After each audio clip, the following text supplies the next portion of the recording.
আজ আমি বানাবো চিংড়ি মাছের মালাইকারি। তো প্রথমে মাছটাকে কেটে নেব। নাক, চোখ, চুল, দাড়ি যা আছে কাঁচি দিয়ে কেটে দিলাম। এবার জ্যাকেটটাকে খুলে দেব।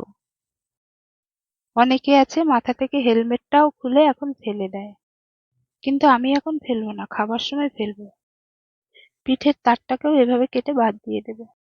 এবার পরিষ্কার করে ধুয়ে মাছের গায়ে হলুদ করে মাছটাকে ভেজে নেব।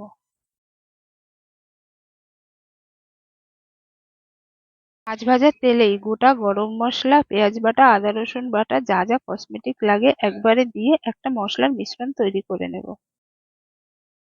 জিরে গুঁড়ো, ধনিয়া গুঁড়ো, লঙ্কা গুঁড়ো আর স্বাদ মতো নুন দিয়ে মশলাটাকে একটু ভেজে নেব। মশলাটা কষানো হয়ে গেলে ফিশ পাউডারের মতো নারকেলের দুধ দিয়ে আবার মশলাটাকে একটু গ্রেভির মতো ফুটিয়ে নেব। গ্রেভিটা একটু ফুটে এলে ভাজা মাছগুলো গ্রেভির ভিতরে দিয়ে দেব।